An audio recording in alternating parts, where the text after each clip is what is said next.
That's all. Yeah, 30 seconds.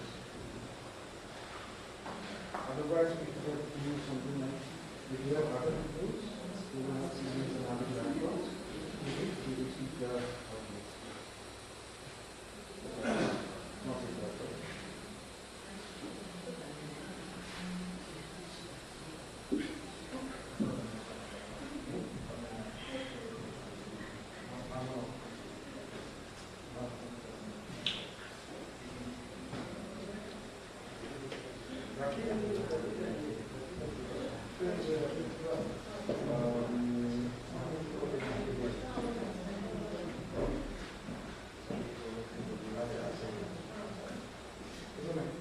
Itu karena namanya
get started, okay? Maybe 5 minutes or so. I'm sorry about this.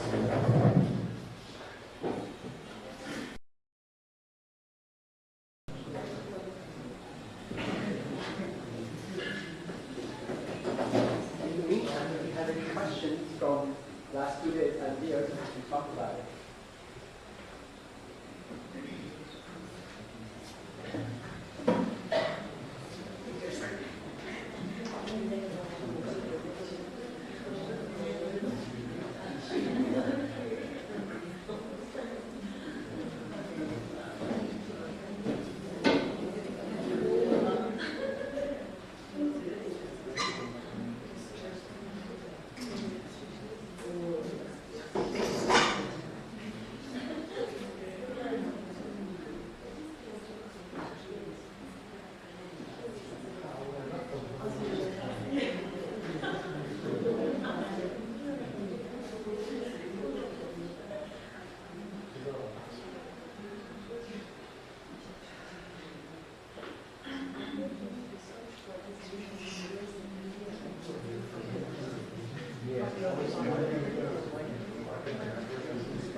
welcome everyone for our third and final day. Thank you so much for these 3 days, for your engagement, for being here every day in the morning. I really, really appreciate you coming and staying engaged throughout the sessions. And what I'm going to try and do today is I'm going to add a couple of other elements to the things we've talked about in the last 2 days. And I'll also, if we have the time, focus a little bit more on dyslexia and how everything we've learned over the last 2 days also connects to supporting students with dyslexia in our classroom. Okay, so the first thing I'm going to talk about before lunch is going to be on assessment. What kind of assessments can we do as teachers? How is it possible to collect data for our students? And then what do we do with the data? How do we think about this data? And we'll do some practice on collecting data as well in our small groups, and then we'll move on to after lunch talking a little bit about dyslexia, and then I'll end the session just after lunch, and then we'll have the certifications post-lunch as well today. Okay, so I hope you look forward to that. Okay, so the first thing to think about is, what is assessment? Why do we need it? And I think all of us over the last 2 days when I've been talking to you in your groups or individually, we do some form of assessment, right? We do some kind of test or a quiz that helps us assess what the student is doing. And that's really, really important, because if we don't collect data, if we don't understand what our students are doing, then we're in the dark. We don't know what's happening in the classroom. We don't know how effective our instruction is. What the assessment is also useful is to help set goals for the class or for individual students on where you want them to be. So if the students are clear on where they are and where they have to go, it helps them track their journey in their mind and become more clear on what is expected out of them. Okay, so I'll try and share some examples on how we can set goals for students, and again, how that data can tell us if students are on track to meeting the goal with the instruction they're receiving, or we need to make some changes to our instruction or some changes to the way the student is getting instruction to help us support the student in meeting that goal. So when we think about assessment, there are generally 3 types of assessment. The first one is what we call diagnostic assessment, which is we go into schools before instruction starts. So it happens before instruction to help us understand where the student is compared to other students in that same age group or the same standard. So that's generally how assessment would work as a diagnostic, to give us some information. Just like when you go to the doctor, the first thing they have you do is they'll check your heartbeat, they'll see how you're breathing, and that's a diagnostic assessment to see your general health, on how your general health is, before they ask you more pertinent questions about how you're feeling or what is wrong with you on why you're visiting. Same with students, we can do some kinds of assessment. And I think some organizations like Change Inc. is working with schools in Nagaland to do those assessments to find out where students are in their reading level and which population of students is way behind and needs that additional support. So diagnostics is very, very important. Generally in schools in the UK and the United States, diagnosis is done for all students to understand where all students are and which population of students, that 10 to 15% population of students, are struggling, so that we can identify them for additional support. So that happens before instruction starts to help planning instruction. The second type of assessment, which we are going to talk a lot about today, is called formative assessment. And again, formative assessment is something you're doing almost every day, every week, or at least every month with your students, to understand and track their growth over a period of time, and to check which group of students are understanding, what topics are all your students understanding well, are there any misconceptions, do you need to go and reteach the lesson that you are teaching. So formative lessons are ongoing.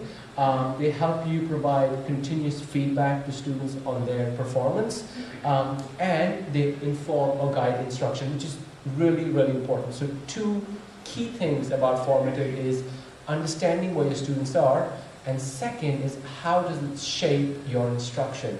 how do you change or tweak your instruction for your students? Because if you know you taught a lesson today and 80% of your students did not understand what you've taught or have some kind of misconception, then you can think about what can I do tomorrow at the start of my lesson to help improve that understanding, right? So it guides your instruction as well. And so formative instruction happens during your instruction time, as you're going along every day, every week, every month.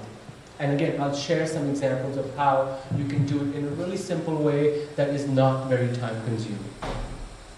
And the last one, which we will not be talking about today, is what we call summative. So these are tests that happen at the end of the year to check how all students are doing. I'm guessing all of you do this in your schools, where students get a report card at the end of the year, where their scores are provided on reading, math, science, and they have to take the report card home. So that is what we call summative, which I will not be talking about much today. Okay, so how does the formative cycle work? It works in a way where you start with administering the task. So this is where you are teaching the student. Once you've taught the student a certain lesson, you examine the student's work by providing some kind of assessment. And we look at what those assessments might look like. Based on the assessment, it informs you on what is happening in your classroom. How well are students absorbing the information you're sharing with them, and what is their level of mastery. Once the teacher has that information, it informs the instruction in the coming days, coming weeks, coming months. And then that cycle continues every day, every week, or every month for most teachers in the classroom. Okay, so what we're going to do now is, if you have your sheets, we're going to turn to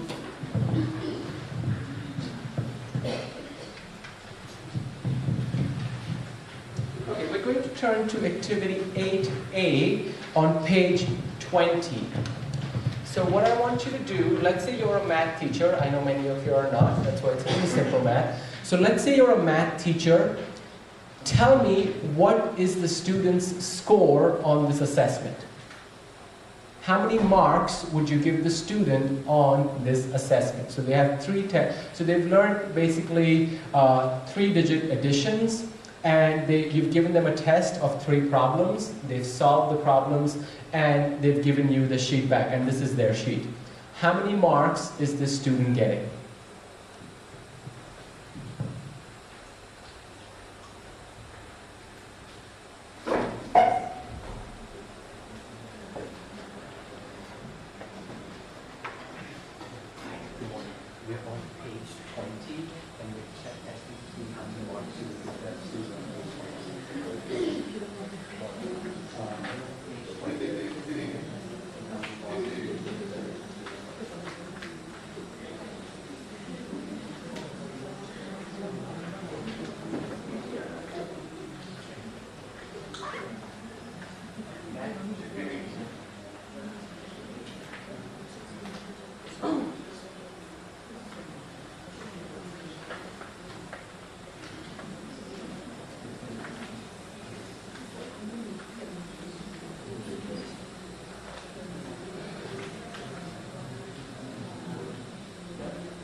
Okay, so most of you, except one person I talked to, which was great, said the student is getting 1 out of 3 or 10 out of 30, right? So it's 33% accuracy.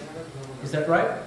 Okay, so that way of thinking is not appreciating what the student is actually showcasing. So their score is not 33%. As someone told me at the back, it's actually 5 points and not 3 points. And let's see how we get to that. So in maths, when you're testing students, you're testing their procedural knowledge. What is the process they're doing to get to that solution? So for this student, in the first problem, 6 minus 2 is 4, right? I need to appreciate that they are doing that right. So they have the ones column correct. 4 minus 0 is not 0, it's 4, so that is wrong. So the tens column is wrong. And then 4 minus 3 does not work out because this will become 3's, right? So this should be 0. So they've got the hundreds column wrong too. So instead of giving this student a 0, I'm going to give them 1 point because they had 3 opportunities and they got the first opportunity correct. So that's 1 point.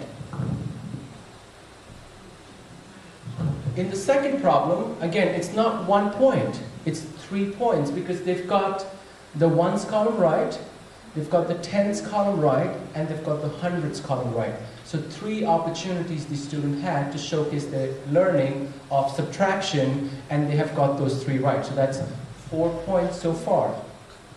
And then here is where they get the 5th point. So again, 0 minus 8 is not 0, it's 8. 8 minus 0 is, it won't be 8 because this will be 7, because you've carried forward here. But 8 minus 7 is 1. That is still correct. So they've got the hundreds column right. So what this is showing is that we need to slightly change the way we do assessment in mathematics. We have to appreciate everything the student is getting right. So instead of their score being 33% accuracy, which is 1 out of 3, it is actually 55% accuracy, which means this student is getting things right half the time. You see the difference in score from 33 to 55? This is a more accurate estimate of the student's ability than if we just give it a 1 or a 0. Okay? And someone back there had this absolutely right when they said the score was 5 and not 3, because there were 9 opportunities for the student to showcase their skill. Thoughts? Questions?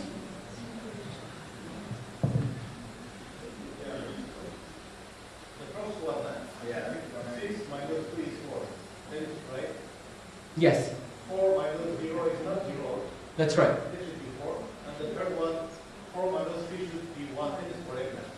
No, it's not correct because they got the tens column wrong. Sorry. Oh, yeah, you're right. You're absolutely right. Sorry, this is my fault. I think you're right.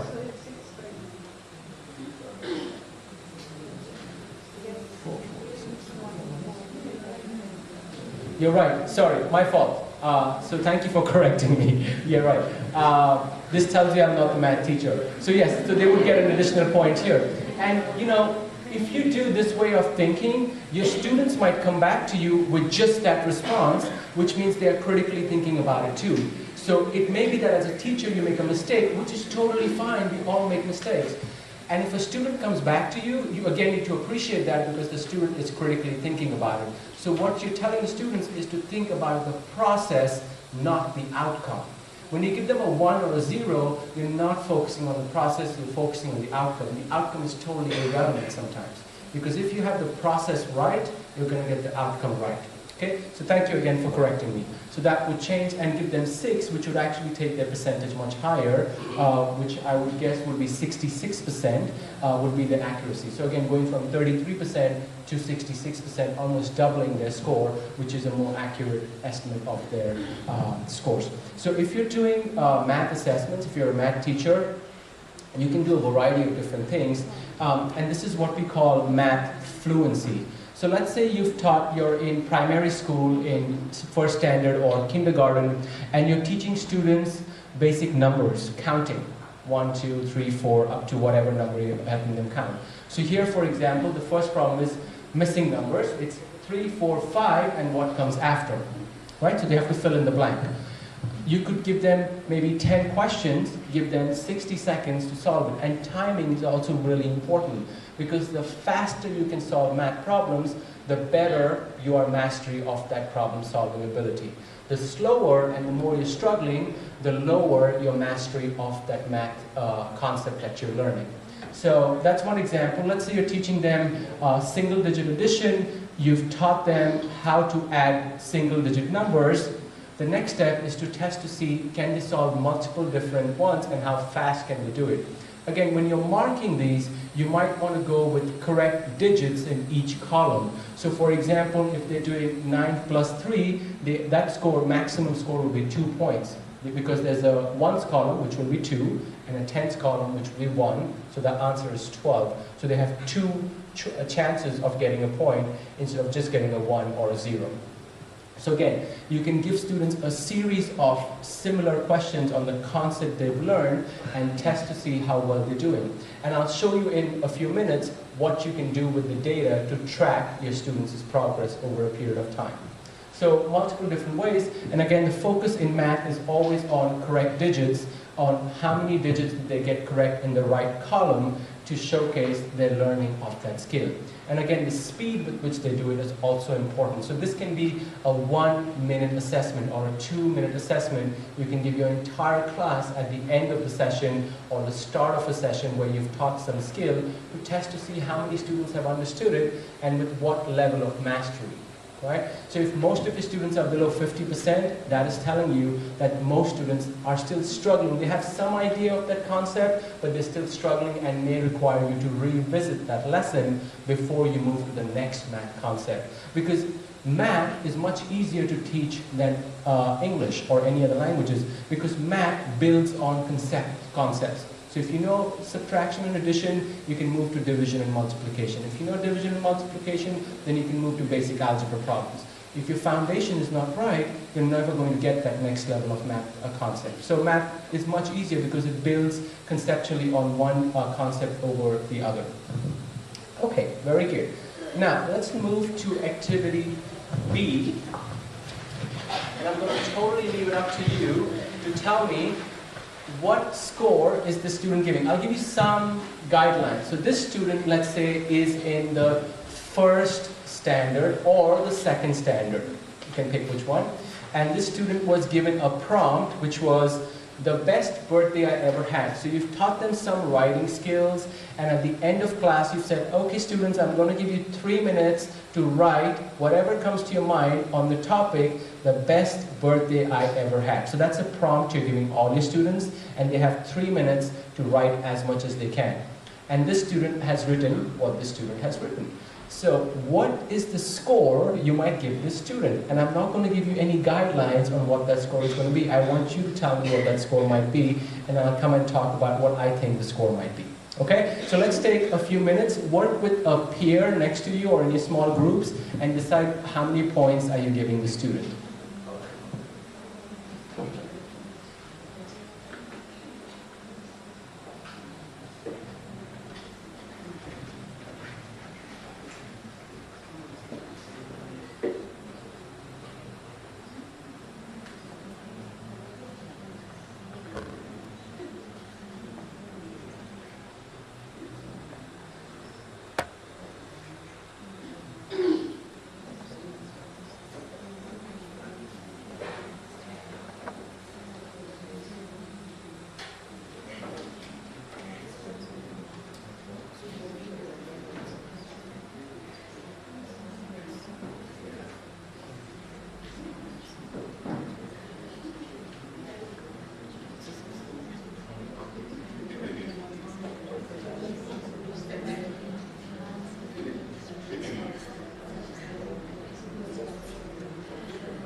Okay, this was great. So I walked around, I think, to every group and I asked them what score they would give the student, and the score ranged from 5 out of 10 to 8 out of 10. So too bad for the student if it's in the strict teacher class, getting only 5, and very lucky for the student if they're in the lenient teacher class, they're getting 8 out of 10. Their parents will be very happy. So which is the right score? 5, 6, many of you said 6, 7, or 8? Which is the right score? So do you see the problem in this? The score totally depends on what the teacher thinks the score is for the student. And that is not a very reliable way to give our students a score, right? Because it's totally dependent not on their work, on what the teacher thinks their work is, right? So how can we come up with a way for writing to evaluate how well the student has written? And what can be a reliable way? So we want to look at metrics on what do we want the student to change. So as a teacher, I can think about 4 things that I want a student to change in their writing. First is the length of the writing. How many words are they writing? That's the first thing, if that's my interest. The second thing I might be interested in students writing is their spelling. How many words have they written and how many spellings have they got right or wrong? The third thing I might be interested, if I'm teaching grammar, is how well the student has written the grammar of whatever they've written. And the fourth thing I might be interested as a teacher is how many ideas are being presented by the student in their essay. So 4 very clear metrics that you can measure for every student. And I'll show you 2 examples of those. So for example, this student has written a total of 52 words. If I have a student who never writes at all, I don't care about their spelling, I don't care about their grammar, I don't care about the ideas. I want them to write. What I'm going to measure for them is the total words written.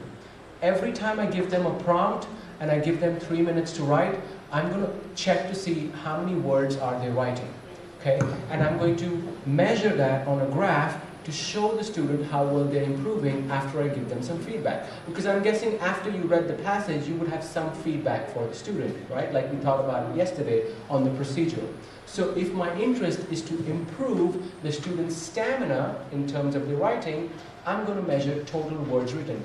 And if I go to any teacher in this classroom, they're going to come up with the exact same answer, 52. There'll be not one more, not one less. Very reliable way.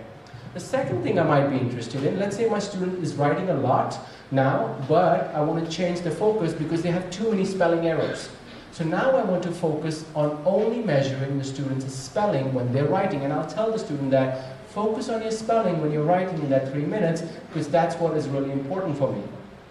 So here, the student has written 44 words spelled correctly, so they had about 8 spelling errors, which puts their spelling error at 84% accuracy, which means 84% of the word the student's writing is accurate, and I can measure that over a period of time. Any one of you testing the student will have the exact same answer, right? So what you want to think about is the metric you want the student to improve in. And you can have different metrics for different students. You might have some students who are doing really well in terms of writing, but just struggling in spelling. For that student, the focus can be spelling when you're assessing them.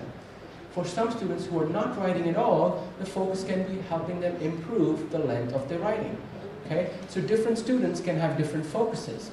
You can also check for grammar, and I'm not going to get into that because it's a little complicated to explain, but if you're interested in learning about that, come talk to me in the break and I'll show you how you can assess students' grammar as well. It's called correct word sequence, and what you do to correct grammar is you tend to see from one word to the other if it makes sense or not. And if it does not, they don't get a point for that connection. And I can explain that to you if you come talk to me in the break. But if you're doing writing assessment, you want to measure something that can be measured reliably. So let's say you're on sick leave and you can't come to work, there's another teacher coming in. They will do the exact same thing, they'll get the exact same score. It won't vary from 5 points to 8 points because that teacher has a different way of thinking. Right? So when you're doing writing assessments, you can measure students' total words, grammar, or spelling. Those are generally 3 areas we assess for progress monitoring to see how well students are improving over a period of time in their writing skills. So the way this generally works is you give students a prompt.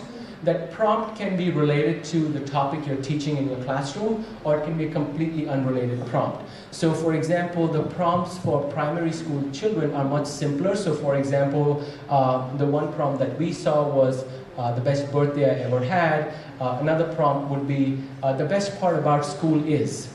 And the way this assessment works is that you give students 1 minute to plan. So they have a minute to think about what they're going to write. So think about the POW strategy yesterday, planning before writing. And again, as a teacher, you can model that. So you can say, I'm going to show you how I'm thinking about the best part about school for me. I'm going to quickly write down my ideas here, which you can share with them. And then say, I'm going to now, I have 2 minutes to write. And I'm going to write as much as I can based on the ideas I've created. So what you're also teaching them at a very early age is you need to plan before you write. You don't just get on with writing. So that's a skill you're developing at a very early stage for students. If you have students, let's say in secondary school, the prompts can get a little bit more complicated. So for example, here the prompt is, I knew I was in trouble when I couldn't find. And then the students have to think, what is it that they couldn't find and why they were in trouble? It requires a little bit more critical thinking, so it's for slightly higher groups of students, so someone in secondary school. But the assessment is the same. You give them 1 minute to plan, so they have to brainstorm and think and write down some bullet points, and then using that, they have 2 minutes to write as much as they can. And again, as a teacher, you can decide what you're focusing on. Are you focused on vocabulary? So if you taught them vocabulary, you want to tell them, use as many vocabulary words as you have learned over the last 2 weeks on this topic, and then you can count how many vocabulary words they've written. That's an assessment which is consistent across teachers. So instead of giving it a sort of arbitrary score of 5, 6, 7, 8, or 10, or 9 out of 10, this becomes a more reliable metric that the students can see what they're doing right. So it's also giving them feedback that you're using the vocabulary words or your spellings are improving. Last week you had 84% accuracy, this week you have 88% accuracy. You're going up. And when the students can see that, it motivates them because it really, really shows them what they are doing that is better. Because a score of 6, 7, or 8 is not telling them what that they did got them to 6, 7, or 8. So having some sort of rubric can be really, really helpful in helping students. So again, this assessment works, and you can, if you Google writing prompts, you can get many free web pages that have this. I'm guessing ChatGPT can do that for you too as well. I haven't tested that, but it's quite possible it does. But again, you can also relate it to your topic. So for example, if you're doing World War II history and students have talked about some topic at the start of the day, you can say, let's try about for 3 minutes on the topic of whatever your prompt is. And it can give you the prompt, give them the right. It's also a way for you to assess the understanding on how much they've learned. You know, number of ideas they're putting in there. So again, much more reliable way of measuring students' writing ability. Thoughts, questions?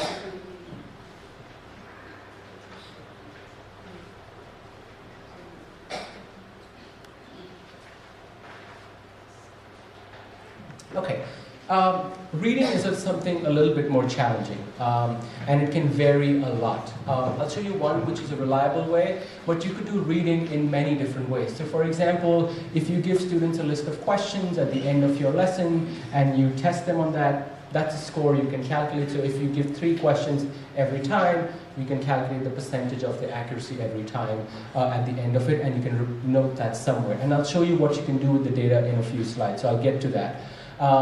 So here, for example, we have students read about Mary Kom, which I read in the morning. She's from Manipur, so she's from the Northeast. So here we have them read that, and then we ask them the question about who is the most important person, what are some key words, and what is the main idea here. So we give them 3 points for everything that they have correct.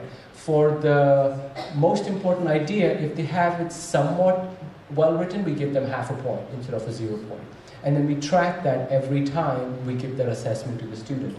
You can also do something different for checking students' understanding. So remember the does it make sense sentences that we talked about yesterday? If you're teaching students a certain topic, and again, depending on what your focus is it vocabulary, is it grammar, is it punctuation, is it word, is it subject-verb agreement? Whatever you're teaching, you can create does it make sentences that relate directly to the topic to test to see how many answers the students are getting right. And again, you can collect that data at the end of every session or every week.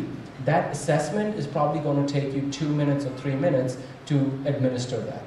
Not very intensive, not very time consuming, not very resource intensive, because as a teacher you can develop that with much ease. And as you develop these, you will have a corpus of these assessments into your next year.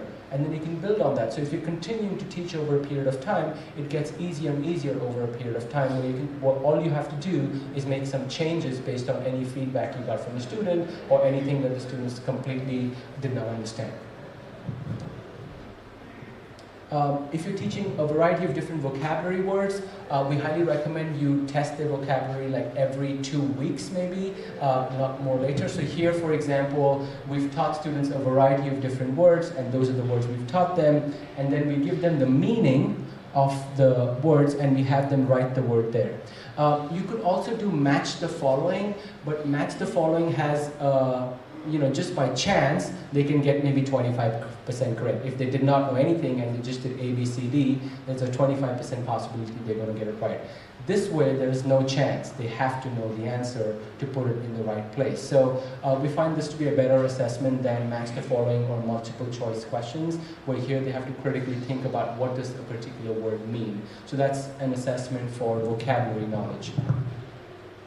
One of the most reliable tests, though, that we do for reading, and it's a really good indicator of how well your students' reading skills are, especially in the primary school, is what we call reading fluency. How many of you are familiar with what reading fluency is? Raise your hand if you do. Okay, great. So reading fluency refers to how well you can read the text with some kind of speed. It doesn't have to be super fast, but some kind of speed like a good reader would, and some kind of intonation. And more importantly, with accuracy. Okay? So what we do is we give students an assessment which takes 1 minute. It's a 1-minute assessment. You give students a piece of paper that has some story on it, and you tell them, I'm going to have, so the verbatim is, I would like you to read out loud for me. I will use my stopwatch to tell me when I want you to stop reading. Please do your best reading because I will ask you a question about what you read. Do you understand what we will be doing? And then what we do is we give students a copy of a story, and I'll share that with you in a second. And we start the timer and we have them read. At the end of the 1 minute, we put a mark to show where the student read up to. We count the total number of words the student read. What we also count is the number of errors the student made. So for example, if the student mispronounced a word, that's an error. If the student skipped a word, that's an error. If a student came to a word and was stuck, you wait for 3 or 4 seconds, you give them the word, and you mark that as an error. So any kind of mistake the student makes, pronunciation, skipping it, unable to read it, that's an error. And what you do is you count the total words, subtract the errors, and then you get the correct words they're reading. And so let's do an example of it, and I'll show you what that means in just a couple of slides. So here is what we have, the teacher copy, and this is the student copy. The text is exactly the same. The only difference in the teacher copy is you have these numbers at the end, and that numbers is just to help you count the number of words you read. So for example, it's cumulative, so up to here it's 21 words, up to here it's 41 words, and so on and so forth. So I'll do a practice run with you, modeling it. So for example, I'm the student, someone started the timer for me, I'll start. The class went to a farm. An old man was there who told us what it is like to dive on the farm. We walk us to the farm. In the barn, we let us a big horse. The horse takes the man over the open land to up his cows. we did not get to see the cows. They were far away beating grass at this farm. And let's say my timer is up, that's 1 minute. So for every mistake I've made, I've put a slash there. So this student, for example, me, I've read 71 words, so that's the total number of words I've read. I made 7 errors, so that's 7 errors. So 71 minus 7 gives me a score of 64, I think that's right. And so my total words correct that I read in a minute was 64. Now, the main question is, what does that 64 mean? Like, what's the point? Is it a good score? Is it a bad score? Right? How do we know? So there's a way of knowing. So, let me explain this to you. And you can find this on the web as well. I'll share links with you. So here we have the standards. So first standard, second standard, third standard student. Here we have the fall score. So right now we're in fall, which is autumn. Then here we have their winter scores, and here we have the spring scores. And you will see these numbers change for each grade. So if you're like really, really high reader, very proficient reader in the 90th percentile, which means you're better than 90% of students in your age group, you're probably reading 97 words correct in December in the first standard. In the same classroom, if you are reading about 9 words correct per minute in December in the first standard, you're in the 10th percentile, which means 90% of the students are better than you, and you're right in the bottom. Students with learning disabilities or dyslexia generally fall below the 25th percentile. So students who are below the 25th percentile are considered students who have learning difficulties. So if you have a student on this assessment reading about 9 words correct in December in the first standard, you know this student is struggling, and that's a really good indicator that if this child does not receive intervention now, like right today, this child is never going to get better at reading even in the 10th standard. There are many, many longitudinal studies, and what I mean by longitudinal studies is they assess a group of students over 10, 15 years to see how well the score they have in their first standard predicts their score in the 10th standard, and almost every study shows that if a student is struggling to read, if they're in the 10th percentile or 25th percentile in the first standard, they're not going to be good readers in the 10th standard. Many of them will never even graduate from high school, which means they will drop out of school and not complete their high school diploma, which means they will also struggle with getting employment in the future. So many, many negative outcomes associated with this group of students who fall below the 25th percentile. And this is really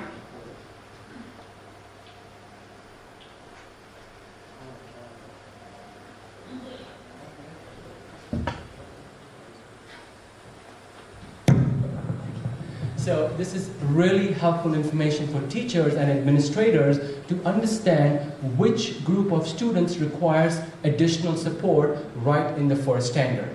So, and it's a really, really easy assessment to do because it just takes 1 minute. So let's take the example of this student, me. So here I read 64 words correct per minute. I'm in the third standard. And right now, we're, let's say, in the winter, so let's say it's December, and students in the 10th percentile read about 62 words correct per minute. Students in the 25th percentile read about 79 words per minute. My score was 64, so I'm falling somewhere here. I'm in the bottom 10% of students in the third standard, which means I am struggling a lot with reading any text. So that score that you get on a reading fluency assessment can tell you where the student is compared to the rest of that age group in a large population of students. So a 1 minute assessment can tell you a lot about how well the student is doing in reading and how well the student is going to do a few years down the line. And what it's telling you is that this student requires intervention. So if I was that student, I would require some teacher to talk to an administrator and get me a reading intervention to help support my learning. And in today's session later, I'll show you what that reading intervention looks like. So a really easy assessment to do, and these benchmarks, they're called benchmarks because they're sort of guidelines that tell you where the students should be. So if you have a student in third standard reading about 150 words correct per minute in December, that student is right at the top of the class, which means they're really good at reading and they're going to be very, very successful in many different academic areas because their reading skills are really, really good. What changes as well as you go from first, second, and third standard is that the complexity of the text changes. The words become slightly longer, the vocabulary becomes a little bit more complicated. The students have to keep up with that to showcase that the learning is also improving over a period of time. For these assessments, reading fluency, they're benchmarks generally up to standard 6. So you can assess this for students up to standard 6. You could also potentially assess students who are standard 8 or 9 on the 6th grade level text to see where they are compared to a 6th grade level student. There are 2 challenges I want to address with this assessment. It's generally a really good assessment, really good indicator. The 2 challenges are, 1, these benchmarks that you see on where a student should be at each grade level are generally based on US populations. And the challenge with that is that some of the students might show up much lower compared to the States because English is generally the first language and they taught that throughout. I know that in Assam too, English is the national language, the state language, but many parents may not be speaking English at home, so that might be a challenge. So if you do compare the students to this group, give them a little bit of a leeway to understanding where they are. Because right now we don't have any assessments in India, or at least I'm not aware of those assessments that are non-reference, which means they're compared to the rest of the population. The second challenge is that when you look at this text, again, this text is also very US-centric. We currently don't have text, or no one has developed that yet, that are based on, let's say, the Nagaland context or the Indian context. So if your students are sometimes struggling with some things like, the word barn, many of the students might not know, although they might have a barn, they might not know it's called that, they might struggle with it. So again, those might be a couple of challenges, but in general, students should be able to read those words using their phonetic knowledge if you're teaching them phonics in early years. They should still be able to get that right. But do keep those 2 points in mind if you do this assessment in your classroom. But generally, a recommended assessment. And what I'll get to next is we'll do a little bit of a practice to see how we can administer this. So if you go to page 22, which is activity 9, we're going to test to see what benchmark you fit in there as well. So we're going to test your reading fluency. So we'll work in pairs. What I want you to do is in your pair, so you might want to get your phone out for your stopwatch, or if you have a stopwatch on your watch if you're wearing one, I don't. So if you have a phone, you can use a stopwatch, and this is what we'll do. Here's the verbatim. So you will tell your person sitting next to you. So one person will be the assessor who's doing the testing, and the other person will be the student, and then we'll swap roles. Okay? So the first person who's the assessor will tell the student, today, I would like for you to read a text out loud for me. I will use my stopwatch to tell me when I want you to stop reading. So be ready with your stopwatch, and when they start reading, start the stopwatch.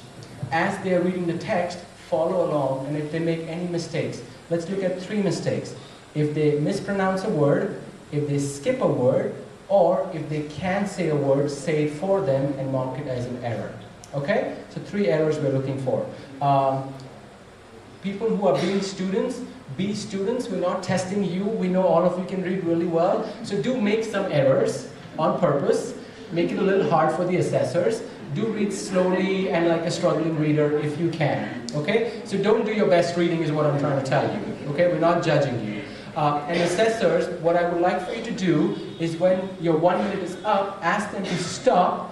And when you ask them to stop, just put a little mark as to where they stopped reading in that 1 minute.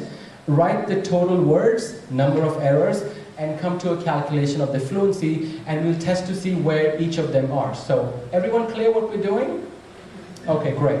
And like I said, don't do your best reading, okay? Make errors.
Okay, really good. So looks like everyone got the hang of it, and I think most people I talked to did a really good job. The scores for the students range from 187 words correct per minute. Someone really did not listen to my instruction.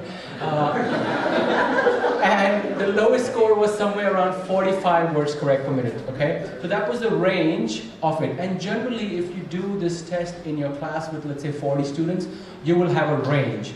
Some students will be low, some students will be high. But what does 45 mean? What does 187 mean? So this text was a standard 6 level text, and we're doing this in the fall. So right now it's August, which is the autumn month, so we'll look at the autumn scores. The student who had 188 words correct per minute, their score falls in the 98th percentile, which means these students are doing totally fine. The only thing the teachers need to think about is how to provide them with a little bit more advanced stuff to keep them engaged. Okay, so that's those students. And then the students who read 45, 67, 78 words correct per minute, this is standard 6 students, they're going to fall here below the 10th percentile. These students may generally have some form of specific learning disability or dyslexia, and they're struggling, which means they've gone right up to standard 6, maybe without receiving any intervention, without receiving any support, and these students are at a very, very critical stage because they might require intensive intervention. And what I mean by intensive is maybe 30 minutes to 1 hour every day, one-on-one tutoring, maybe for 1 or 2 years for their scores to go up even slightly. Because the later you catch the students, the more difficult it becomes in changing that behavior of reading. So an example I can think about, a very grim example, is that if someone gets diagnosed with cancer, if you get diagnosed with cancer in stage 1, you have much better chances of recovering from that cancer. But if you get diagnosed with a cancer in stage 4, a very late stage, you generally have 6 months to a year. It's very grim. I don't want to put that same grimness on students, but the idea is the same. If you catch students early in primary school, in the first standard and second standard, in kindergarten, where they're struggling with reading, there are much better chances of the interventions being more effective in improving their reading skills compared to if they are in grade 6. So this student who got a score of 45 or 67, there are very remote chances that they're going to improve. And the only chance of them improving is that if they get some kind of tutoring session every day for 30 minutes to 1 hour, either before school, during school, or after school, for over 1 to 2 years. So don't expect to see changes in the student in like 1 month or 6 months. It's going to take some time for them to recover and catch up for 6 years of being lagging behind in their academics. So the scores that you have got, each of you for your peer, you can map them on this to see where they are compared to the rest of the year or standard 6 level population. Does that make sense? Okay. On the last page, there's a section which is resources, and the last 2 links that are there do 2 things. One link gives you access to all these passages from, I think, 1st standard to 6th standard, and the other link gives you access to these benchmarks from 1st standard to 6th standard. Just for language, remember the term fall is an American term for autumn, which right now we are in autumn. So they have autumn, which goes from August through October, then they have winter, which goes from November through February, and spring goes from March through May. That's generally how they look at it. And the reason those numbers change is because we expect students to keep getting better and better in their reading skills as they go along. So for example, for the student to be in the 90th percentile, they're reading 185 words or more in fall, but they have to go slightly higher in winter and slightly higher in spring, because we expect they're learning more, they're getting more proficient, and they have to show that they're getting better over a period of time. Okay? So again, this is a very reliable, and if you're an English teacher, this can be extremely beneficial for you to understanding where your students are.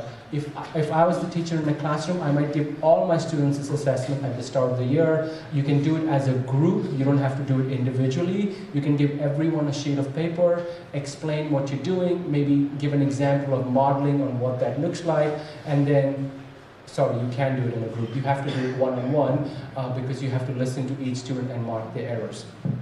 Over a period of time, there's some teachers, what they do is they do it in pairs. So they train their students, just like each of you did it right now, on doing it for their peer. As a teacher, you might require stopwatches or some other device for students to do it, but you can give that responsibility to the students over a period of time if you think they can do it. So that can be another way of assessing students without you having to do all the students all the time. Also, what you can do is you can do these assessments more regularly, like maybe weekly, for just this population of students, students who are 25th percentile or below. That's generally the population of students who have learning disabilities, and progress monitoring or regularly assessing them can tell you if any changes you've made to in your teaching, any intervention these students are receiving, is it effective or not. So what I'm going to spend a little bit of time on now is showing what can we do with this data, right? What's the point of collecting this? So each of you have a graph after the thing, and what we do as teachers is we plot students' change over a period of time. So let me tell you what's happening in this graph. So here at the bottom we have sessions, so it can be days. If you're doing it every day, it's every day. If you're doing it every week, it's every week. That's the frequency with which you're collecting it. Out here, we have the number of words read correctly. So it goes from 75 up to 105. So let's say this student is in the 4th standard. They're reading 78 words correctly on day 1 of school. So they've come to school the first day in June. Is June when you start school? February? Okay, so let's say they're starting school in February, that's their first day, you've done an assessment, and this student is reading 78 words correct per minute, and you look on the graph where they are compared to their friends, and they're in the 25th percentile. They're way below. So you say, I want the student by the end of May to be reading about 100 words correct per minute, which means they'll go from the 25th percentile to the 50th percentile. So it's something that is achievable. I'm not saying the student is going to go from the 25th percentile to the 90th percentile.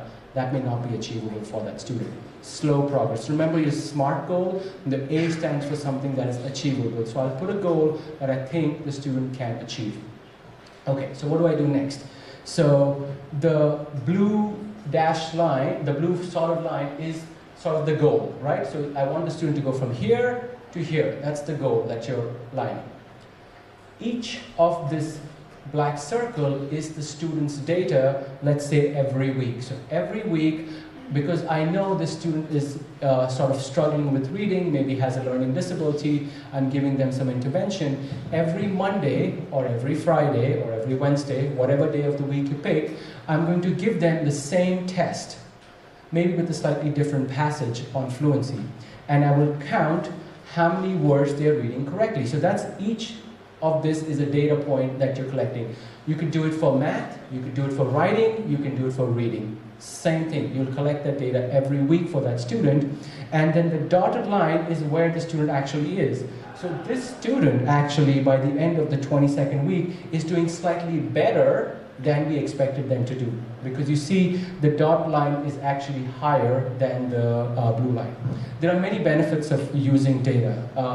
One is the student is not just being told, you're doing very good, excellent work. They can see they're doing excellent work.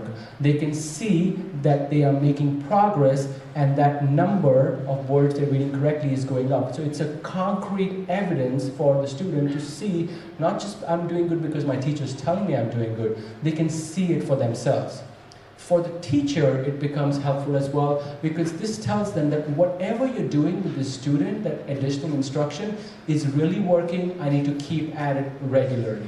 So it's beneficial for the student because they can see it. So I used to work in a reading clinic in the United States for a while, where we would have students who had learning disabilities. They would come to us and we would be assigned a student that I would work with every semester. So from August through December, I would have 1 or 2 students I would work with.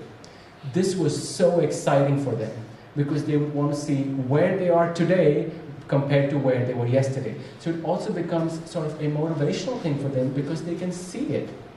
So you can do reading fluency in two ways. One, you can do it by counting how many words they're reading correctly.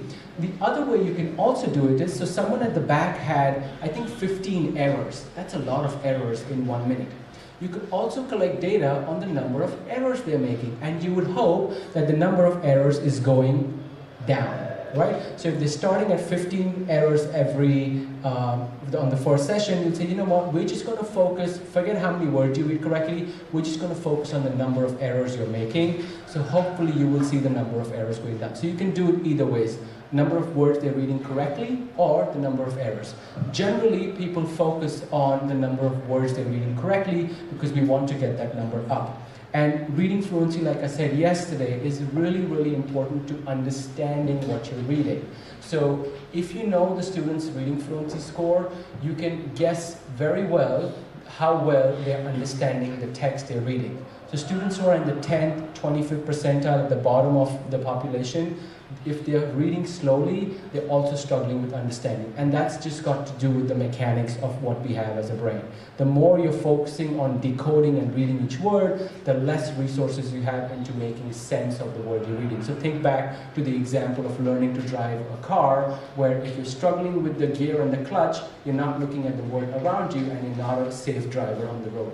But once that clutch and gear movements become smooth, you can look at the world around you and the traffic and the people walking around to become a better driver. Right? Same thing with reading. So reading fluency is also a really good indicator of how well students are understanding the text that they're reading. And like I said, it's a really easy assessment, takes about 1 minute to do, and you can graph it. So the graph is really important, especially you may not want to do the graph for all your students, it's too time consuming, but for the 4 or 5 or 10 students in your classroom who are really struggling, have a graph for each one of them. Keep it in a folder in your classroom, and every day or every week, do this one assessment to see how they're performing over a period of time. So there's generally a push in the field of special education now where the idea is that we need to use data to guide our decision making. And this idea stems generally from the medical field. So for example, if you have blood pressure, your doctor's going to go ask you to do some blood test or something similar, I don't know, and then they will track that number, right? You get a number on the test on your hemoglobin or your blood pressure, and they track to see how well your medicines or whatever treatment you're taking is working, if that is getting stable at a normal level or if it's going high or low, which means you require treatment or not. Same way in special education, the push right now is that if we can collect data on students, it can help guide our decision-making process as teachers as to how well the students are performing compared to the rest of the population, how well the teaching or instruction I'm providing is helping me or not. We're not relying on teacher judgment. Because as we saw with the writing example, teacher judgment varies a lot from a score of 5 to an 8, right? So one teacher might think, this student is fine, don't worry about it. The other teacher might think, oh, this student is a big problem, we need to do something about it now.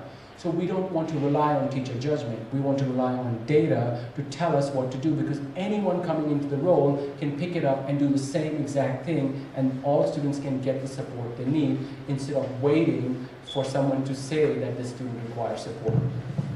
So with data-based decision, the general idea is to first conduct a diagnostic test at the start of the year.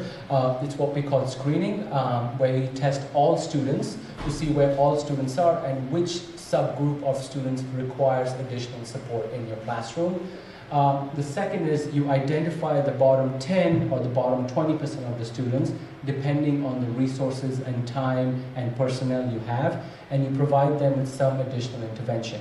And what I mean by intervention is that these students are getting some time with a tutor or a teacher, either in one-on-one setting or in small group setting, to help them overcome the reading, writing, or math challenges they're facing in primary school. And then you select a progress monitoring measure. So for example, you can select number of words read correctly, or total words written, or correct digits of math. Whatever that outcome is, you select that outcome, you set a goal for the student, you provide the intervention, and you track that change over a period of time to see if the student is meeting that goal or not. So you graph it. You graph the data that any teacher coming in will see the same thing. So when you look at a graph and you see the numbers going up, you know it's working. If you see a flat line, you know it's not working. If you see a downward trend, which means it's getting worse and we need to do something else. So what I'll do now is I'll share some data with you to ask you what is happening in this data. So here, for example, again for this particular student, I'll model it for you. The blue line is the goal line. So the student is reading about 10 words correct per minute. This is a student in the first standard, and we're expecting the student to go up to 13 or 14 words per correct per minute in about 23 days. So in 1 month, we're expecting that much growth in the student. So as a teacher, I start providing some kind of additional instruction to the student, and I start collecting data all the time, every day on the students. I'm giving that assessment every day. So the dotted line is where the student actually is. So do you think the student is about to meet the goal or they're not meeting the goal? If they're meeting the goal, give me a thumbs up. If they're not meeting the goal, give me a thumbs down.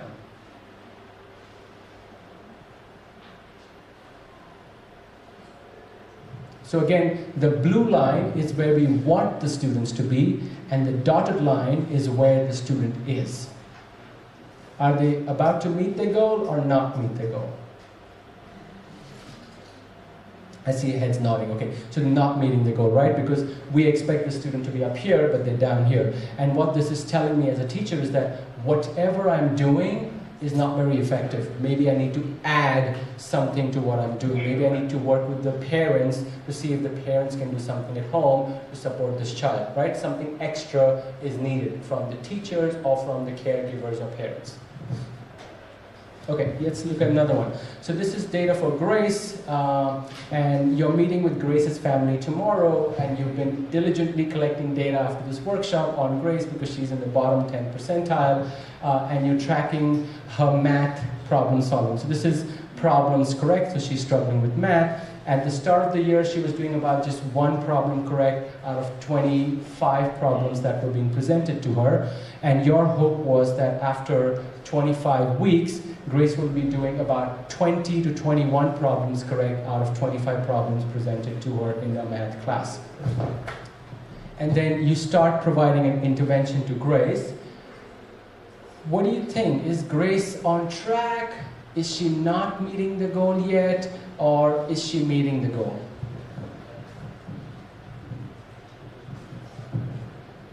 And you're meeting with the parents tomorrow, and you're going to take this graph to show them that you're doing some really diligent work to support the student. It can be really helpful, especially with parent meetings, to show the parent you're doing the extra work to support the student. So for Grace, if you're wondering, she to me is on track. She's not doing better than expected, she's not doing worse than expected, which means whatever I'm doing, maybe I'm doing like a 15-minute or 10-minute extra tutoring for the student every day, that seems to be working really well for Grace, and I think I need to continue doing that. I don't need to stop, but I need to continue whatever I'm doing, and it seems to be working because over 15 weeks, Grace has gone from solving 1 problem to about 12 problems. That's a huge improvement. And again, as a teacher, you can see that. You don't have to rely on what you think is happening because you have 40 students, and it's really hard to think about what's happening with 30 or 40 students. But if you have this graph for that small percent of students in the bottom 10, 15 percentile, you can see the student is making progress. So it can again be a powerful tool for you. You can share it with your principal, you can share it with the parents to show what work you're doing is actually beneficial for the child. Okay, let's look at a couple more. So what do we think about this student? So here, let's say they're again doing math. At the start of the year, you failed on 10th September, they were doing 8 problems correct. And after almost a month and a half, they're doing about 7 problems correct. Do you change what you're doing or do you continue what you're doing? Change it? Okay, so because it is very, and the reason I have this in here is to also share, because when you're doing the additional work for the student, you've probably invested a lot of time and resources in planning, right? If your data looks like this, what I would do if I was a teacher is I would wait till December to see. Because right now, she's pretty close to where she needs to be. She's not very far down.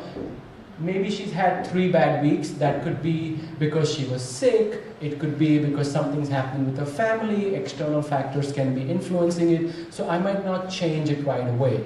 If by December this continues to go downhill, then in December I have to think, okay, when she comes back in January or February, I can start thinking about what else I can do. So don't be quick to change, because you're putting in a lot of time and effort and planning into coming up with that additional instruction you're providing the student in her math skills. So be patient as well, because sometimes external factors like family, individual personalities, something happening on the outside might be impacting the scores as well. So do give it some time to see if the student picks up again as well. Okay? Okay, 2 more. So this one, do you continue what you're doing?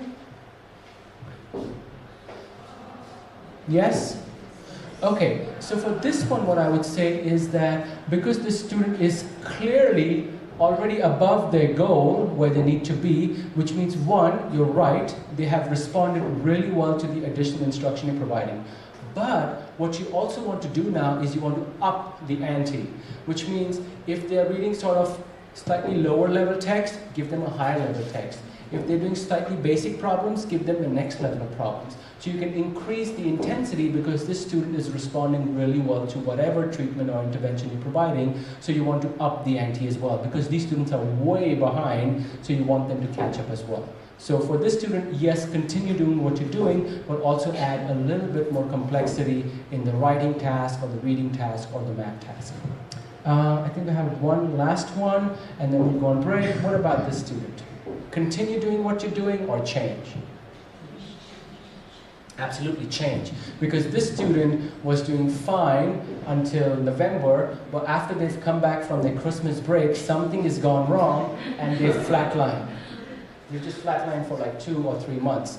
So what it's telling you is that maybe you need to have a talk with parents to see if something's happening on the outside that you need to know about, that you can help the student with, or whatever you're doing in terms of your intervention, you need to add something to it, maybe extra time, maybe extra resources, whatever that might be. So the data can be a really, really powerful tool in guiding your instruction and helping you support, especially students who are in the bottom 10, 15 percentile who have learning disabilities, to help them overcome their learning problem. So I'm going to pause here and see if you have any questions before we break for tea. Okay, thank you so much for being engaged, and I'll see you after tea. And when we come back from tea, we're going to spend a little bit of time just understanding what dyslexia is, what it is not, and how can we support students. Okay?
Okay, I'm just going to wait for 2 more minutes for some of the people to come back and I'll get started. Okay, thank you.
Okay, welcome back. I hope you had a nice tea break and we're going to get started. I just want to do a little activity with you, but before that, can everyone raise their hand? Okay, fantastic, great. Okay, so I'm going to start with a few questions for you and about dyslexia to see what you know about dyslexia, and I'm going to put some statements there. If you think the statement is a myth, which means not true, a misconception, raise your hand. If you think it's true, don't do anything. Okay? So if you think the statement coming up is a myth, raise your hand. If you think it's a reality, don't do anything. Okay? Alright, great. Okay, first statement. Using specific fonts like the Dyslexia font and colors help students with dyslexia. If you think it's a myth, raise your hand. If not, don't do anything. Okay, so we all believe some dyslexia font and colors help students. Okay? Alright, next statement. Students with dyslexia have unusually high IQs or intelligence. If you think it's a myth, raise your hand. If you think it's a reality, don't do anything. Okay, I see one hand going up. Anyone else? Okay, thank you. Alright, third statement. Students with dyslexia read text in reverse order. So if you think it's a myth, raise your hand. If not, don't do anything. So I have at least 5 or 6 hands going up. One more hand here. Okay. Are we still thinking about it? Not sure halfway on? Okay. Okay, last one. Students with dyslexia demonstrate high levels of creativity, which means they're very creative people. If you think it's a myth, raise your hand. If not, don't do anything. Okay, so you think most of these statements are true. They're all myths. There is no empirical data that supports any of these myths. So, for example, I'll start with the first one. So the first one is that, sorry, let me go back. First one. Okay, so the first one is using specific fonts. That's right. So the myth is that using certain dyslexic font or colored overlays, so people give students some like a color sheet and they read through that because they think it's a visual problem, is completely not supported by any research data. In fact, in some studies, they have given students with dyslexia a text to read in the dyslexic font, the Times New Roman font, and the Arial font, and their performance is exactly the same across all different fonts. In one study, they asked students which font they preferred, like which one do you like more? And they generally like the Times New Roman or Arial font. So the dyslexic font is really good for the companies who are selling that font and they're telling you it works, but there is no data that supports that any kind of specific font is helping students with dyslexia. Same thing with colored overlays. You can use blue, red, purple, or nothing, and the reading will be exactly the same. No data supporting it. The other myth, which really comes out in movies, so if you've seen Tare Zameen Par, where Amin Khan, I think it's a good effort in bringing the problem forward, but it also gives some misconceptions. So when I was telling my mom, who doesn't know what I do, I was trying to explain what I do, and she's like, oh, these kids see these numbers jumping around in the head. And I was like, yeah, that's good to show in the movies, but that is not true. So the misconception is that students with dyslexia either see letters jumping around, which no one has found evidence for, or they read letters in a reverse order. That is also not true. In fact, many kids read some letters reversed. Like they read B as P, they might read D as something else. Many kids who are very young learners, 4, 5, 6 years old, at that developmental stage, they're still confused with it, and it can happen to any child who's just about learning to read English. The errors that students with dyslexia do make is what we call migration errors.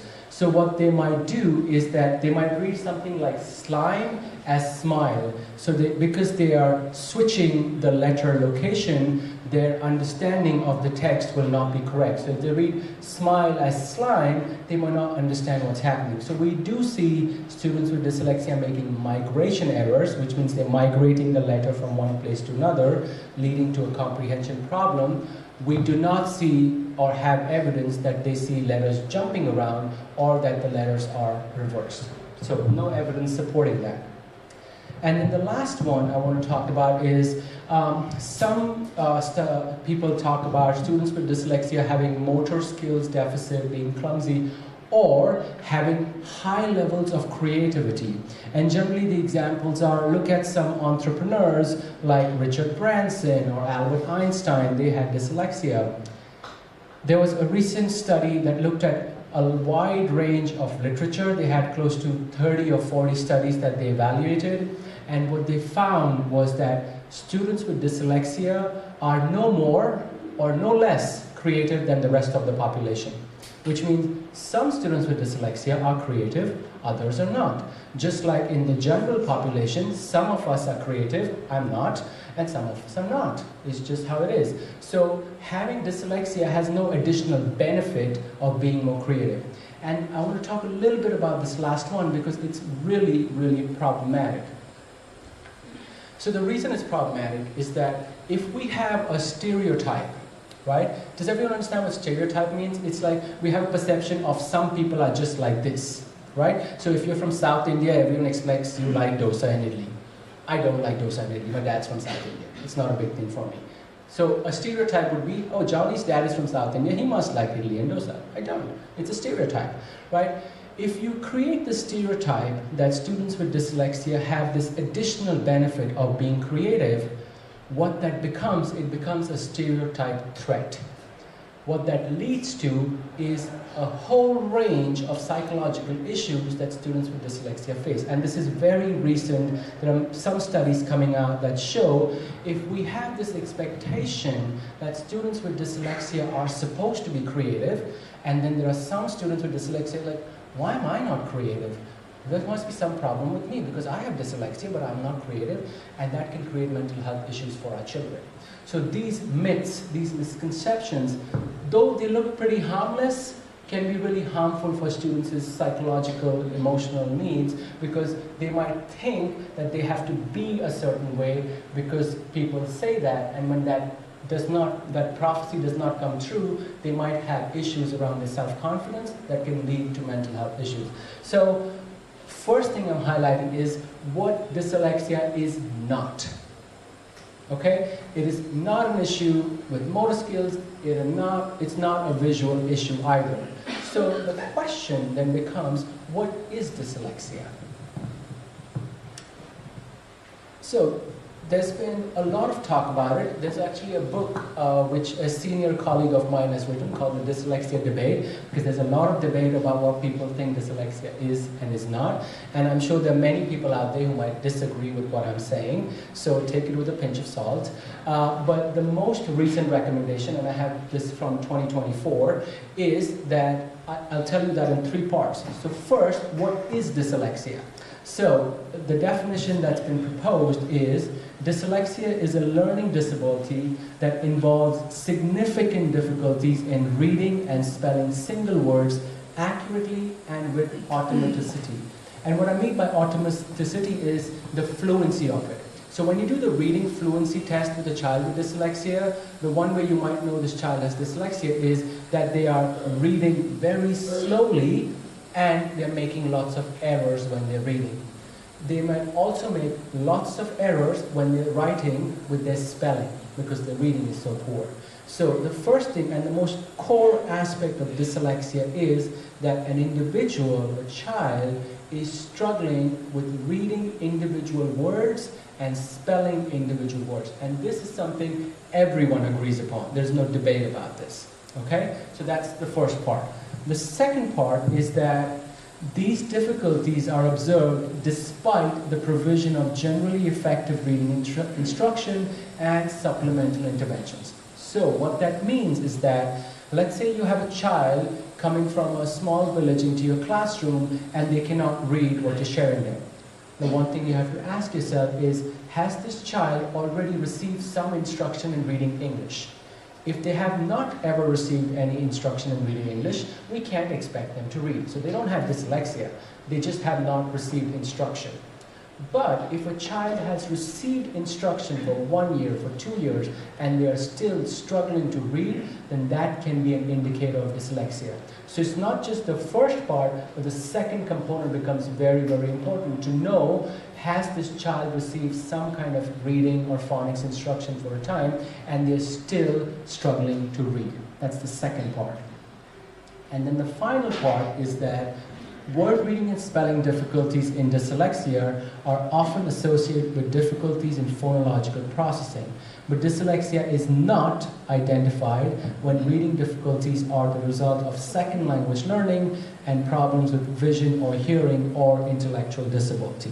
So this is to talk about, is this child not reading because it is their second language and they've never received instruction in reading? So for example, I come from Maharashtra, where a lot of schools will teach Hindi or Marathi as the first language. So if the child is reading Hindi and Marathi as the first language, and if I give them an English test and they can't read, then they don't have dyslexia. They've just never received English instruction, and it's not their mother tongue. They've never engaged with it. The final part also is really important. So problems with vision or hearing. So if the child can't see properly and you're asking them to read something and they're struggling to read and it's slow and it's lots of errors, it's not because they can't read, it's because they have a vision problem. So they can't see.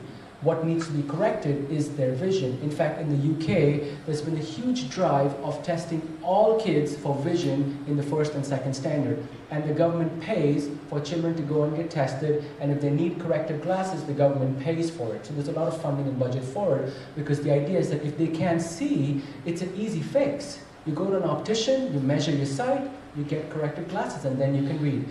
With corrective glasses, if the child is struggling to read, then it might be dyslexia. But if they have a vision problem, it's not dyslexia. If they have a hearing problem, it's not dyslexia because they can't hear you. Or if they have severe intellectual disabilities such as Down syndrome, which might be the cause of their reading disability. So what this definition is telling us is, what is dyslexia? For example, it's a reading problem in reading words, and that's the core aspect of it. It's not dyslexia if it's someone whose second language is English and they've never got instruction. And it's not dyslexia if they're struggling to read because of a vision, hearing, or an intellectual problem. Okay? I hope this is clear, but if you have any questions, I'm happy to take them now before I move forward. Okay, great. So how do we think about dyslexia? I was told not to talk about theories, but I'm going to talk about one more here before I move ahead. So this is called the simple view of reading. It may not look very simple, but it's really simple. So how students read and understand what they're reading is they need two skill sets. The first skill set is here. This is the language comprehension. So they need to have background knowledge, they need to have vocabulary knowledge. So remember the example from yesterday when I asked you to read a text about someone throwing a pigskin across the field, and you're like, I don't know what he's talking about except one person who knew about American football. You need that background knowledge to understand. You need the vocabulary knowledge to understand. The other aspect which is really important is word recognition skills. So for example, you need phonological awareness, you need to be able to decode and read words and cite words correctly for you to understand the text properly. And this is referred to as a simple view of reading. Students with dyslexia struggle here. They struggle with phonological awareness, although not all of them, but many of them do. But almost all of them will struggle with decoding, which is looking at the text and making sense of what that is and reading it out loud, and reading sight words which don't follow the general rules of the English language. For those of you not familiar with phonological awareness is where you can manipulate sounds in your head. So for example, if I say the word cowboy, and now I want you to say the word cowboy without saying cow. I'm hoping all of you in your head are going boy. That's right. That's phonological awareness. You're able to manipulate the sound. I'll make it even more difficult, and this is the most difficult part for students to do. I'll say the word mat. Now say the word mat without saying at. Very good. You have really good phonological awareness. Students with dyslexia generally struggle with these tasks because they can't manipulate the sounds in their head. And you can teach them phonological awareness through some sort of training. Okay, so again, students with dyslexia generally struggle with word recognition, and because they're unable to read the word accurately and fluently, their reading comprehension becomes a problem. So that's generally the core area. So the question then becomes, okay, we know what dyslexia is, what can we do about it? Right? So if you have a student with dyslexia in your classroom or with a reading disability, how can you support these students? The first and most important skill that students need to learn is what we refer to as the alphabetic principle. And the alphabetic principle is the idea that each letter represents a sound or multiple sounds in some cases. But the idea is that you can connect the letter to the sound it is making. So it's not T as in tamarind, it's T as in T. That's the connection. So for example here, if I show this word to a student who's been taught the sound of T, A, and P, the student should be phonetically able to decode the word as T, A, P, and they put the word together and say tap. That's the first skill we teach students in primary school, the alphabetic principle, which is associating the sound of the letter with the sound of oral language. So making the connection between the written text, which is the grapheme, and the sound, which is the phoneme. And students who are able to pick that really early are the ones who get really proficient in reading really fast. Students who struggle with that task are the ones who will have future problems with reading and may be diagnosed with dyslexia or other learning disabilities. So why does it matter, right? Why is that important? So in this study, which was published recently, they had students in kindergarten, and they gave them two tests. The first was what they call a letter sound fluency test. So they give students a list of letters, and they have them read the sounds of these letters as quickly as possible in 1 minute. It's a much longer list. I have a shorter one here. So if you give this to the student, they should be able to read it as t, g, d, d, f, a, k, o, p, eh, and so on and so forth. Every time the student gives the right answer, they check the box. So that is testing the alphabetic principle. Is the student able to make that connection between the letter and the sound? The second test they gave them was decodable word fluency.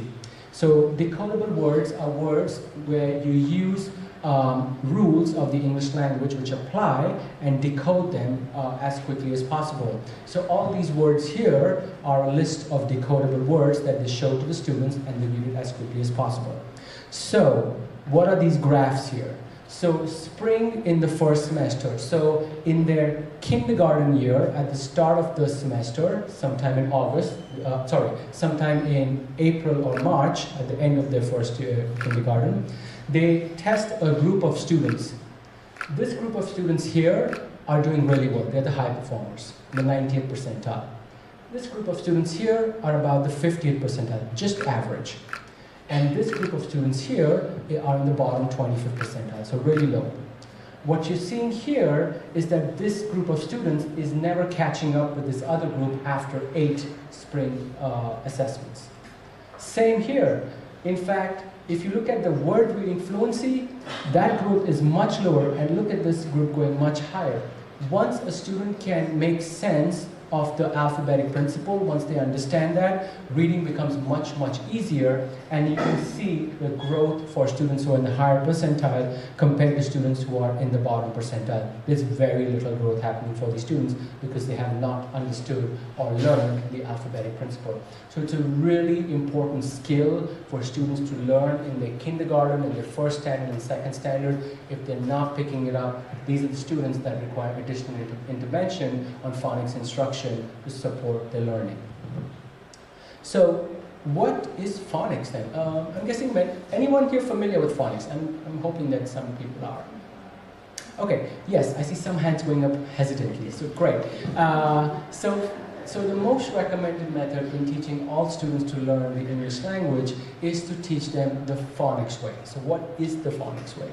So the phonics way is to clearly and explicitly teach students the connection between letters and their sounds.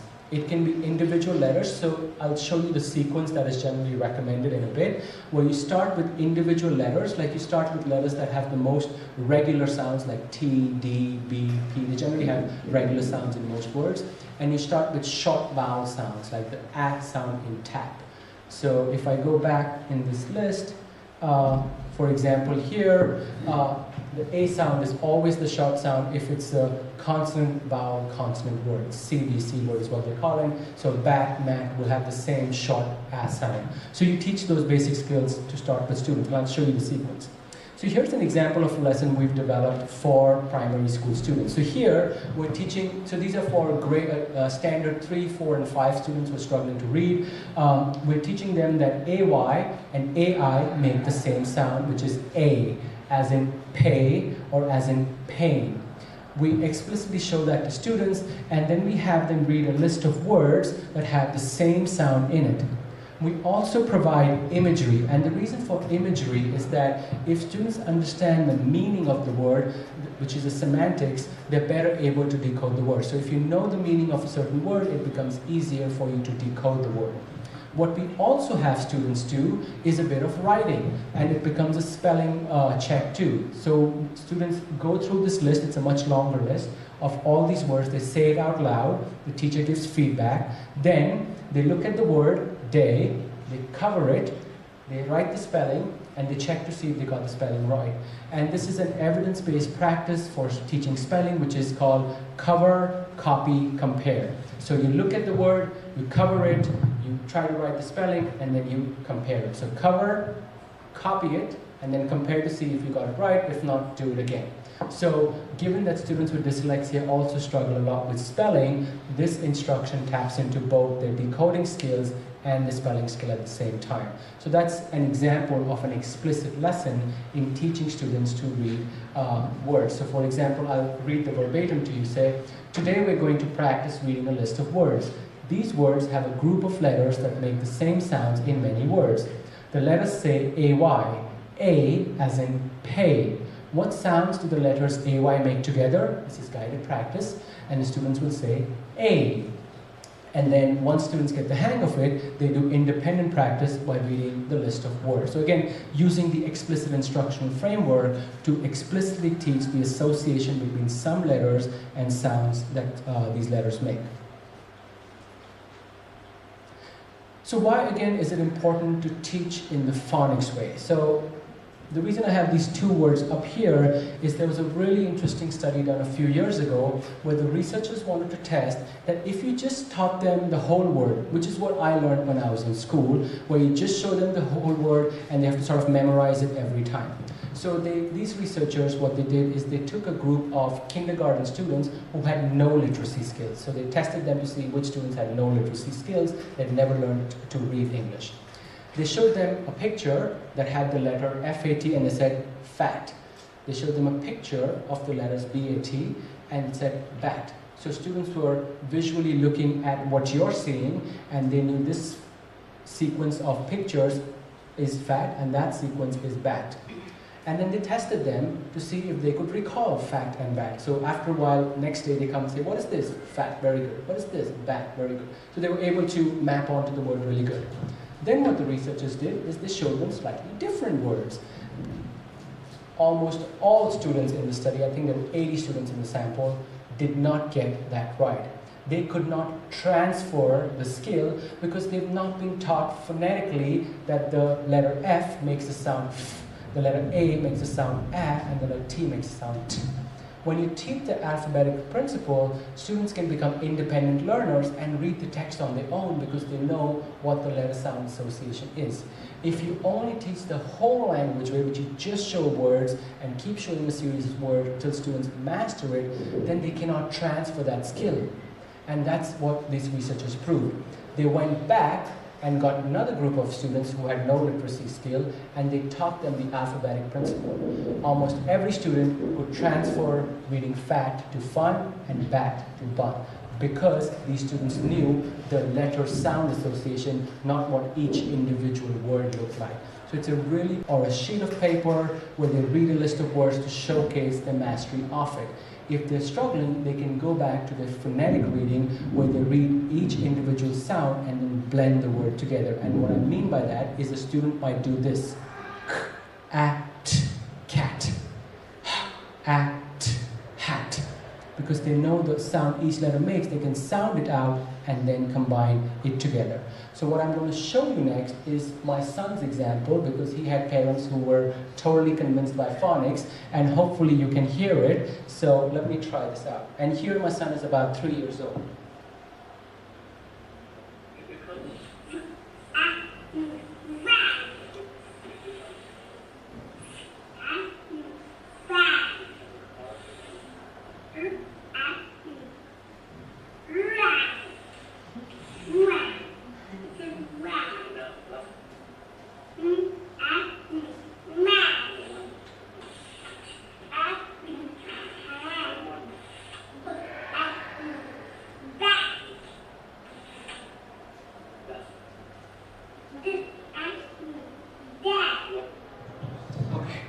So I'm not trying to show that my son is smarter than anyone else. I think any kid who gets this opportunity to make that alphabetic principle, understand the basis of it, they can learn to read. And what my son was doing there is he was sounding out each letter's sound, which is called a phoneme, and he was blending the word together. So he went d, an, dan, because he was combining all the sounds together. And that's a key skill we need to teach students early, maybe in kindergarten or in the first grade at least, for them to become good readers. And that's just an example of it. Again, I don't think my son is any smarter than many other kids. Most kids can pick it up. It's just a lack of opportunity where some kids don't pick it up because they're not being taught like that.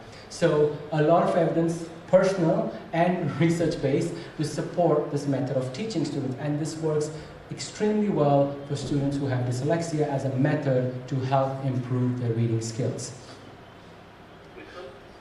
So what is the evidence? And I just don't want you to take my personal anecdotal evidence of my son to be convinced that it works. So here's a study that was done in 2001. They had close to, I think, 100 different studies that they looked at. And what you're seeing here is that students who were taught using the phonics method in their first standard or their kindergarten or second standard, that is the level of difference between students who learn in the phonics way compared to students who were not learning in the phonics way. So their comprehension was higher, their decoding was higher, their reading of sight words was higher, they were able to read text orally at a faster speed, and they were better at spelling.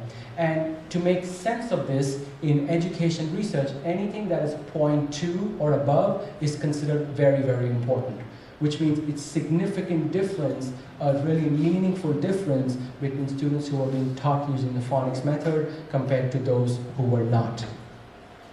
In this study, they looked at the long-term effects. So if I teach the student using the phonics method in early primary school, like first standard, kindergarten, what's happening 5 years, 6 years, 10 years later? And what you're seeing here is that the blue bar is what happened right after the phonics instruction compared to students who were not receiving phonics instruction.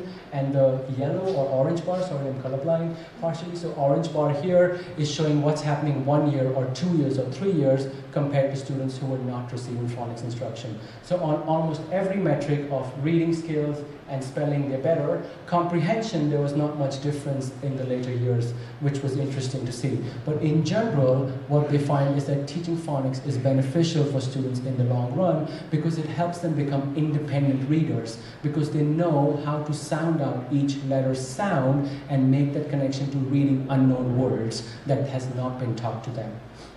So how do we assess for phonics? So this is an example from the United Kingdom where they do a phonics screening check. This is a compulsory test that all students at the end of their first year, so by the end of first standard, all students across the United Kingdom are tested on the phonics test. And what the phonics test is, they have to read a list of real words, and they also have to read a list of pseudo or fake words, or what my son calls alien words.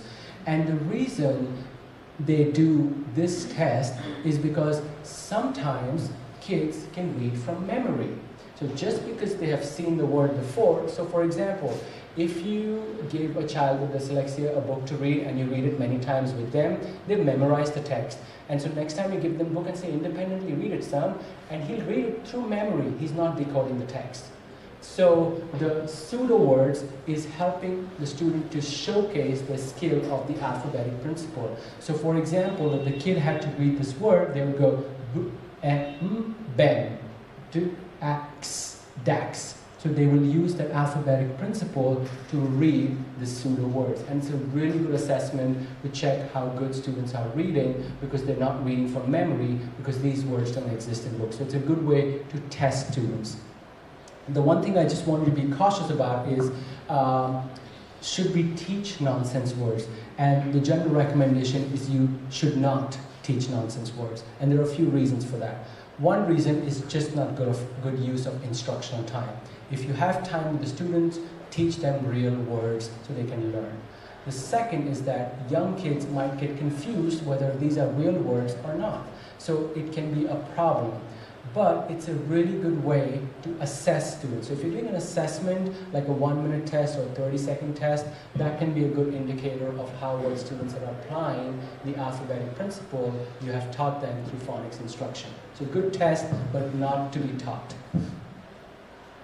Okay, so what does teaching phonics look like then? So generally we recommend that teachers start, and it's by we I mean the research community, the recommendation is to start in kindergarten or first grade using consonants which have consistent sounds like B, C, D, K, M, N, T, S, very consistent in most words, and short vowel sounds. And these are what we call CVC word, consonant, vowel, consonant.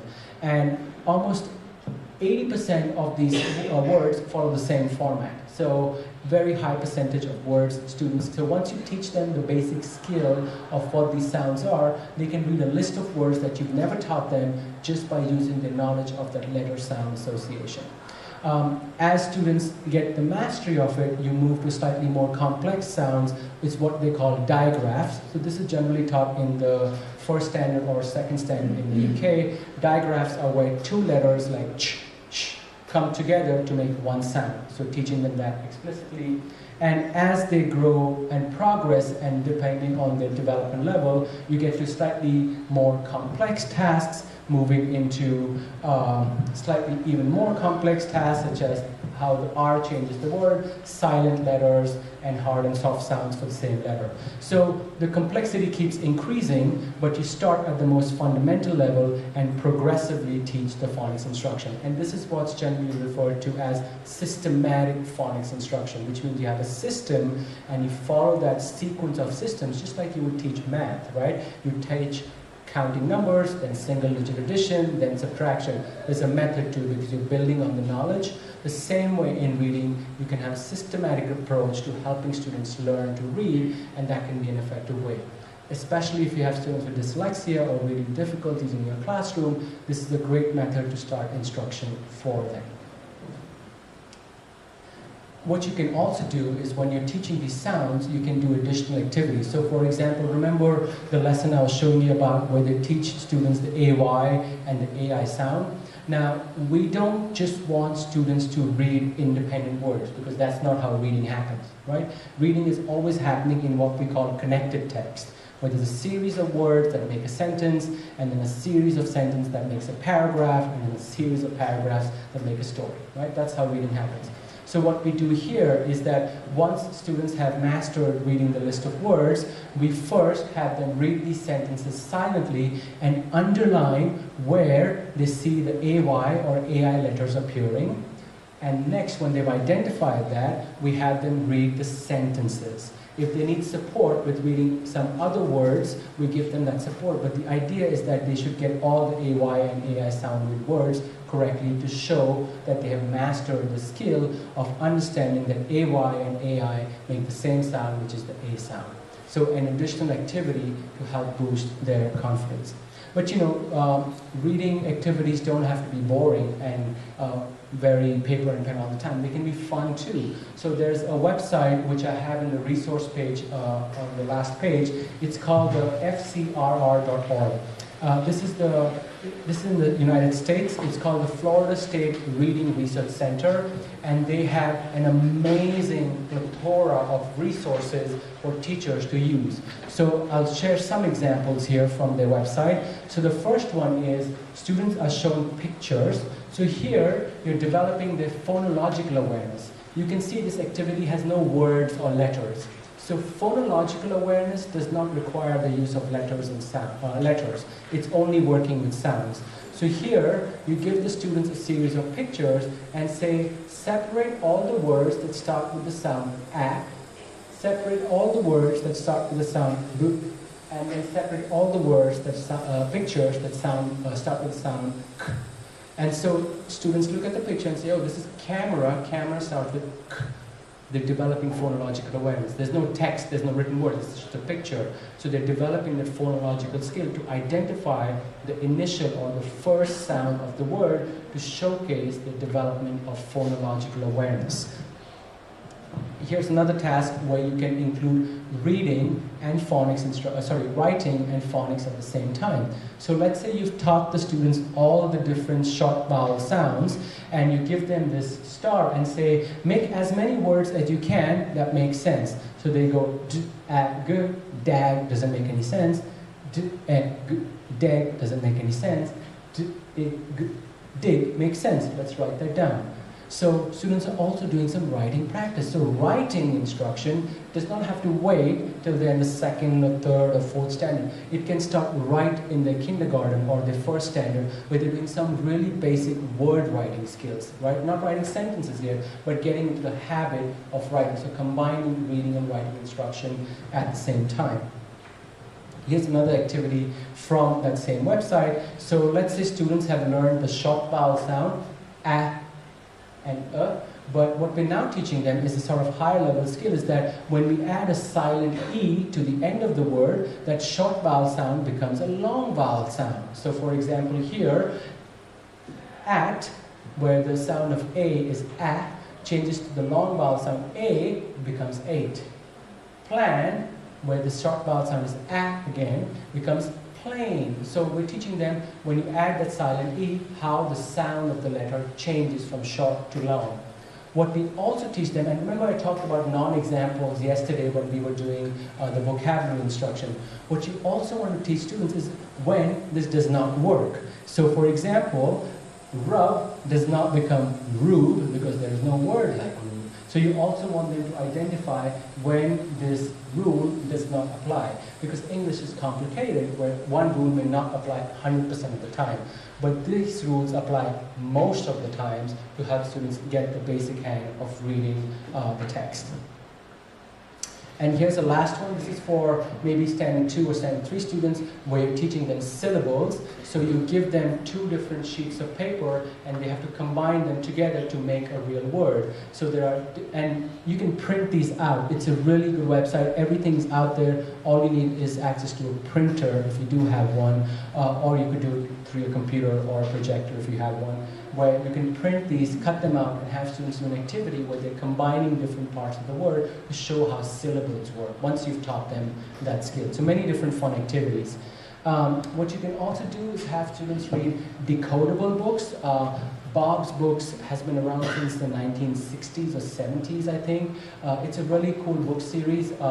My son hated it, so I didn't go along with it very far because he would find it really frustrating to read. But it's a really good book to help students make the letter-sound connection. It starts off at the very basic level, and they have many different books in there that you can build on the skill set. So they read short sentences like Sam and cat, and they have very minimal imagery. I don't know if there are similar books available in India. If possible, you can use those, and these are called decodable books because you can decode all the words that are appearing in the book. And they, again, work progressively from very basic skills to more complex skills. So this question also becomes should we do phonics instruction only in primary schools where it's much, much needed? What about secondary school? Do you think we need to do phonics instruction in secondary school? I see some people saying yes, and you're absolutely right. Not for all students, but for some students, yes. And let me show you some data on it. So this was a study I did with a colleague of mine a few years ago where we had tested close to 300 students. And let me show you what's happening in this graph. So here at the bottom is the test that we had given the students. So one was sight word reading, where they see a list of words and they read it as quickly as possible in 45 seconds. And based on how many words they've read correctly, we put them on a benchmark, just like the reading fluency one, to see where they are. The other is phonemic decoding. So for example, a tester will say the word mat.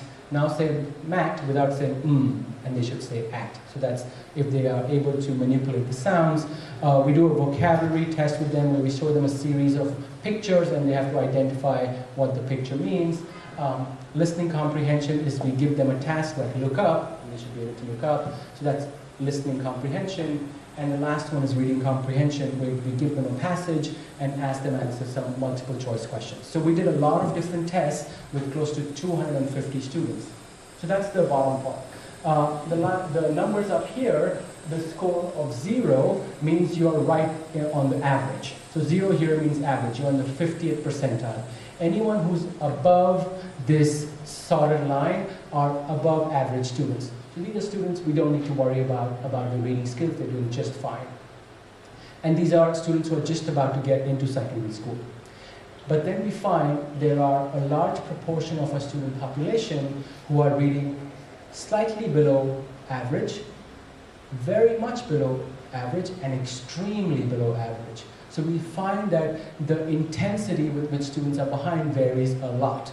And so this student population here in the red square box, if they are not second language learners, if English is their first language, they potentially have dyslexia because they're clearly unable to read the text.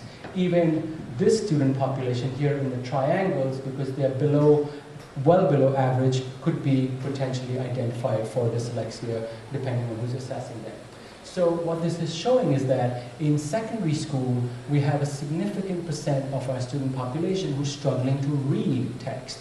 And secondary school is much more complex because, like some of the examples, like we read the text about the ancient Indian dynasty.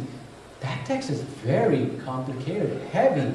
If a student can decode and read those words, they have no chance in understanding what they're reading. So it becomes even more important that if you have a subgroup of students who are struggling to read in the secondary school, that they receive some kind of phonics instruction to support their word reading skills and not just focus on vocabulary and background knowledge development. So the answer is, do we need phonics instruction in secondary school? And the answer is yes, for a certain percentage of the population that is struggling to read words. Okay? So what kind of instruction could we provide to secondary school students? So the one thing we've done in the program I've developed for high school students or struggling readers is we focus on morphological awareness. So morphological awareness refers to where you're aware that there are morphemes in a word. And here, for example, we're teaching them the prefix un means not. And the reason we start with prefix is because un accounts for close to 50 or 45% of prefix in the English language. So we're starting with a prefix that has the most bang for the buck. So here we teach the students the idea that some words are made up of a prefix, which is a morpheme, and a root word. So here the root word is able, and that means can do something, and un means not. When you combine them together, it means can do something. So we explicitly teach them how to identify words that might have a prefix, and by teaching them the meaning of that prefix or the suffix, it helps them identify what that word could potentially mean, because you can't possibly teach them all the different words in the text they are learning. What we also teach them is when does that not work? So here we have, for example, under, and when they break on and der, they understand that der is not a root word. It does not make sense by itself. So this word does not have a morpheme un. The word under by itself is a morpheme and just has one meaning. There's no prefix in there. So examples and non-examples. We always go on that theory because we have to show students explicitly when that teaching or that rule does not apply. So when they come across this, they are aware of it. Again, the Florida State website, the FCRR website, has amazing fun activities. So here they have these, it's called bingo. I don't know if any of you played bingo. It's kind of like Housey, if you've played Housey before. So here they give each student group a different set of charts, A and B, that have a list of words. And the first group picks up this and says, has 3 syllables. 2 syllables are closed, root word is rubbed. So students have to become detectives and go through the entire list to say which word has rubbed as the root word. They find it as disruptive and they put the red patch over it. So once you've taught them these skills, you can do some really fun activities that can be engaging and fun for students to showcase their learning of the skills that they have been taught. Like I said, instruction does not have to be boring all the time. It doesn't have to be didactic where you're standing and teaching and telling them things all the time. There can be fun stuff too. So I would highly encourage, especially primary school teachers, to sort of browse through this website because they have tons of really good resources that are free for you to download and print and use. And then we also have sight words. So sight words are a list of words that don't generally follow any rules in the English language. And there are quite a few of these. So how do you teach sight words? So one way that we've done that at Durham is that we have students read, we create a list of words. So these are the 400 most frequently occurring sight words in the English language. And we want students to be really fluent and fast in reading these sight words. So the way we do this activity is we put students in pairs and we give them a timer. So one student is reading, just like you were doing the reading fluency activity where one was reading, the other was marking. So one student is reading, the other student is checking the box or putting a cross if the student read it correct or not, and timing them. And again, when we've done this with students, they really, really enjoy it because the timing activity brings in some competition and they have fun with it. So again, they're learning and having some fun with it. If you can't access these, and again, these are available on my website, which is the Reading Resource Center. They're free for you to download and use. We have the first 400 words listed out that you can have students work with it. The other thing which we also do is, for example, if students are going to read a passage, let's say about secrets of coastline. As a teacher, I decide which of the words that my students might struggle with. I make a list of those words, and before they dive into the reading activity, I have them read the list of words with me, and then with a peer, and then independently as quickly as possible. So how is that helping them? So if they're able to go down this list of words, which are all taken from the text, here it's bolded, if they're able to read just these independent words effectively and with speed, and if they're not, the teacher provides feedback, when they come to reading the text, they're already ready to read the text because they have fluency in the key words. So I think about it as working out. So before you work out, you probably want to do some kind of stretching. You get your body ready for the activity. You're warming your body up. Same way, if they read a list of words before they start reading the text, their minds are already warmed up and familiar with the keywords showing up in the text. So when they have to start reading the text, they're not going to stumble on these words, and it's not going to be a problem in their reading fluency. So again, a really effective way in helping students become fluent and engaged readers. So many different strategies to help students who might be struggling with reading. So one question you might be wondering is like, how do I know where to start, right? You have a lot of students, you don't have any assessment data, where do you start? So the first thing to do is do some kind of testing. If you're in primary school, kindergarten, first standard, second standard, a really good indicator is letter naming fluency. So not sounds, but just reading the letter names. Can your students read the names of the letters who are in the first standard? If they can't read the name of the letters, if they have received some instruction, and they can't, these are students who are going to struggle in middle school, they're going to struggle in high school in reading the text. So a really easy test that takes about a minute, give them a list of letters. Again, don't give it to them in a sequence because they memorize the sequence. So they know A, B comes after A, and C comes after B. So jumble it up, like here, capital and not capital letters, and have them read it. Students who are able to do this easily are showcasing skill that they have sort of mastered the skill of letter names, and that's a good indicator that they're going to do well. Some other tests you can do are nonsense word reading fluency, and of course, if you have nothing, the reading fluency assessment is a really, really good assessment in helping understand where your students are based on the benchmark. And all of us here have done at least one reading fluency assessment today, but you can pick one for your student population at their standard, first standard, second standard, and do it with them to see where they are in the benchmark with their student population. So many different ways to get you started. And once you've done the test, you'll have similar benchmarks for all these different assessments. If you just Google reading assessment, letter naming fluency benchmark, you can find this on the same website, Reading Rockets, which is listed on your resource page on the last page. They have benchmarks for all different assessments. And then you can see what month am I in, what standard I'm in that I'm teaching, and where my student is compared to the general student population in the world. If you're also thinking about, when I said if you identify students with dyslexia or students with reading disabilities and you have to provide them intervention, right? And you might be wondering, what is intervention? So intervention is any kind of instruction the student is receiving outside of the main classroom. It's not the main classroom instruction, because that classroom instruction is for all students. But if some students require additional support, they're receiving some instruction outside the classroom during the school day with a tutor or a teacher, or at the end of school with a teacher or a tutor, or at home by a parent or a tutor, whoever is providing it. So that additional instruction has to fit in somewhere. So in the UK, for example, students get pulled out of some classrooms. For example, if they're going for physical education, some students may not go for physical education, and they might go and work with a tutor, 4, 5, 6 of them, and they'll receive that additional instruction during that time to help them come up the learning curve to give them that support.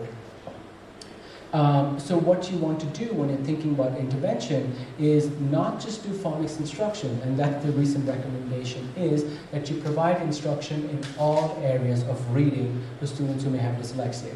And what the intervention might look like. So if you go to the Reading Resource Center website, our programs tap into just that recommendation, is that in a 30-minute lesson, we start with some kind of phonics instruction. So we do 5 minutes of phonics instruction where we teach them letter sound associations explicitly, do some practice with them. Then we do something similar with them, like morphological awareness.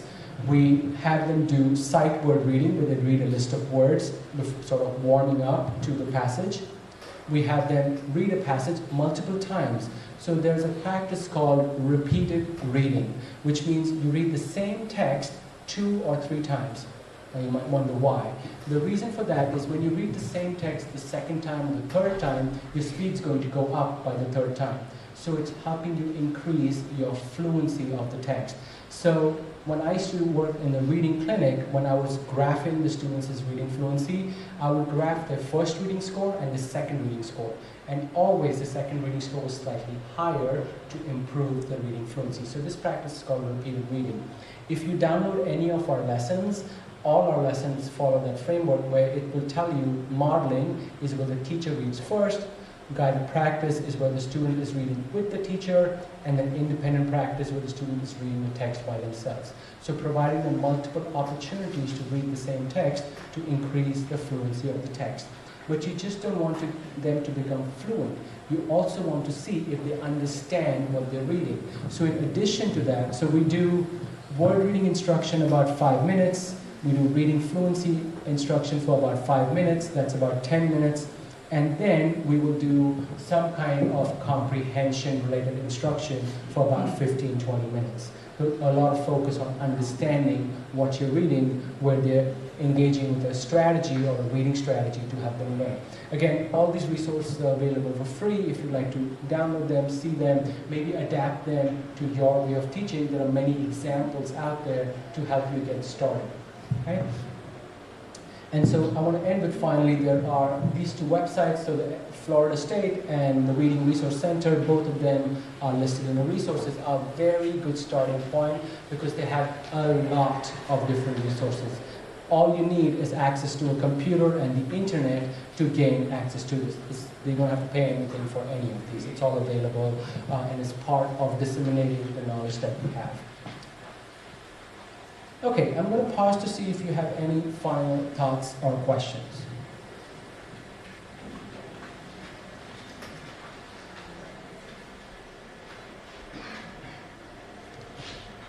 Okay, if there are no final thoughts or questions, I want to end this 3-day workshop with some kind of reflection.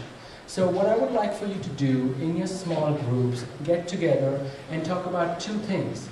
The first question is, what is one specific aspect of your teaching that you believe you will, or might, let me put it as might, will is a strong word, that you might change as a result of this particular workshop? So where do you think you might think about changing your instruction, that you might change in the coming weeks, in the coming months? So share that with your colleague next to you. And the second question is, what was the most impactful or surprising aspect of this workshop? So please share it with your colleague, and then I'll come walk around and listen to some, and then I'll share it with the group as well. So let's take about 5 to 10 minutes to have a discussion amongst our small groups on these two questions, and then we'll sort of lead to closure.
Okay, thank you so much again. I must tell you that you guys have, and you folks have been an amazing group for me to work with.